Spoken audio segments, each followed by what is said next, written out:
আসসালামু আলাইকুম ওয়া রাহমাতুল্লাহি ওয়া বারাকাতুহু। প্রিয় দর্শকবৃন্দু, আশা করি সবাই ভালো আছেন। আজ আমি জিলহজের প্রথম 10 দিনের 10টি আমল নিয়ে উপস্থিত হয়েছি। যদি আপনারা এই 10 দিনে 10টি আমল করতে পারেন তো ইনশাআল্লাহ আপনাদের জিন্দেগির বেড়া পার হয়ে যাবে। তো আসুন, জিলহজের প্রথম 10 দিনের 10টি আমল কি কি। 1 নম্বর, নখ ও চুল না কাটা। নখ ও চুল না কাটা। এই 10 দিন যার নামে কুরবানি হবে সে যেন নখ এবং চুল না কাটে, মোস্তাহাব আমল, নেকি পাবেন।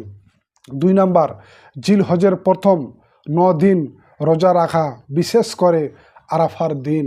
মাশাআল্লাহ। তো এই 10 দিন আপনারা বা এই 9 দিন আপনারা রোজা রাখার চেষ্টা করবেন, কারণ হাদিস শরীফের মধ্যে এসছে কেউ যদি এই জিলহজ মাসে রোজা রাখে তো একটি রোজার বিনিময়ে 1 বছর নফল রোজা রাখার সওয়াব পাবে। সুবহানাল্লাহ। একটি রোজা রাখলেন, 1 বছর নফল রোজা রাখার সওয়াব পাবেন।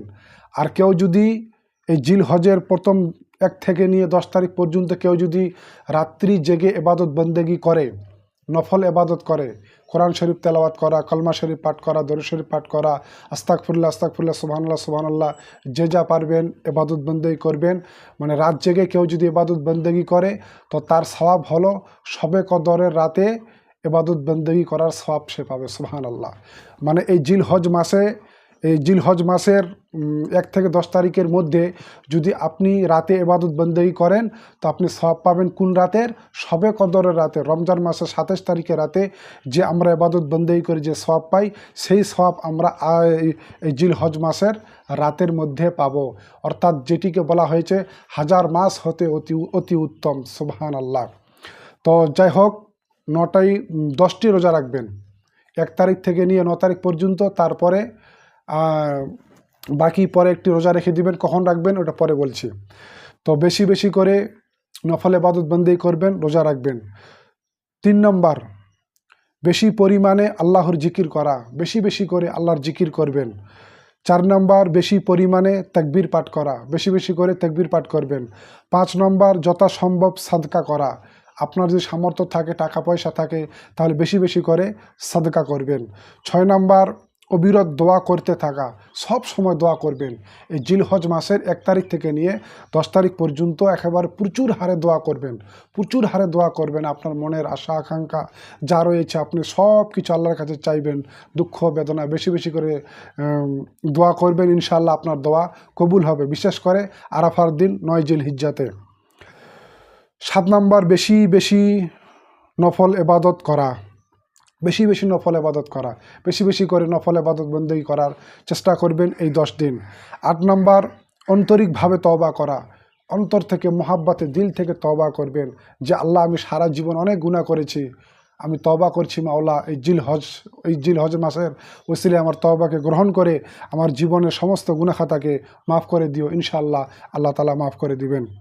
9 নম্বর, সামর্থ্য থাকলে হজ ও উমরা করা, সামর্থ্য থাকলে হজ ও উমরা করা। 10 নম্বর, সামর্থ্যবান হলে পশু কুরবানি করা। আপনি যদি মালিকে নেসাব হয়ে থাকেন তাহলে অবশ্যই আপনি কুরবানি করবেন, অবশ্যই আপনি কুরবানি করবেন। এই 10 দিনের ফজিলত আরও অনেক রয়েছে, যা বললে অনেক লম্বা ভিডিও হয়ে যাবে, তাই আমি এই ভিডিওতে সম্পূর্ণ বলবো না। আল্লাহ বাঁচিয়ে রাখলে ইনশাআল্লাহ পরবর্তী ভিডিওতে আলোচনা করব। এই মাসের ফজিলত অনেক। 1 তারিখ থেকে 9 তারিখ পর্যন্ত রোজা রাখবেন। একটি রোজা রাখলে 1 বছর নফল রোজা রাখার সওয়াব পাবেন। আর এই রাতগুলিতে কেউ যদি ইবাদত বন্দেগি করে তো শবে কদরের রাতে ইবাদত বন্দেগি করে যা নেকি পাই, এই রাতে আমরা নেকি পাবো। সুবহানাল্লাহ। তো এই দিনগুলি ছাড়ার চেষ্টা করবেন না অতিবাহিত করে।